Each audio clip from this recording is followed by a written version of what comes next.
In 1821, a boy was born to a Maroon mother, Eliza Catherine Bailey, and a German father, Sigismund Stiebel. They named their dear boy George Stiebel.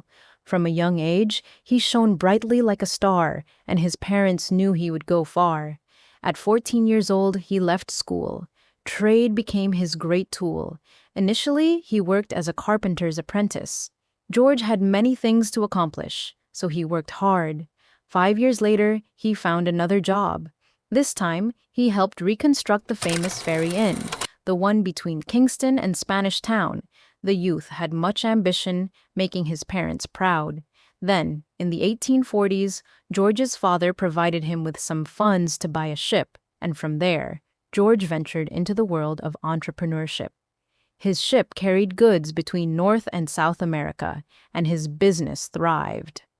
Soon, George expanded his fleet to 3 ships and began trading with other islands in the West Indies. In Cuba, where slaves were rebelling, they needed weapons, so George provided them, landing himself in prison. It was said that George negotiated to get out of the Cuban jail. As soon as he was free, he returned to his homeland, to sweet Jamaica, where he met his future wife, Magdalene Baker, whom he married in 1851.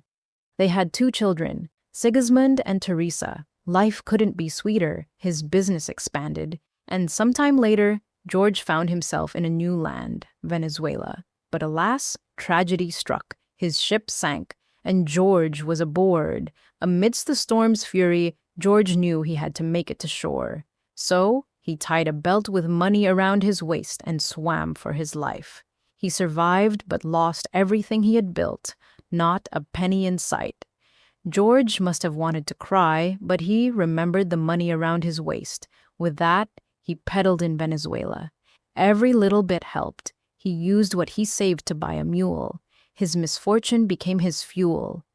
His business expanded as getting rich was his plan. He built his fortune by buying gold and sending it to Caracas. Soon, he and his associates invested in a gold mine. When his friends sold their shares, George held on tight to his. For 15 years, he stayed in Venezuela, aiming not to lose but to gain. He trusted his intuition. Building generational wealth was his mission. In 1873, his dream came true for real.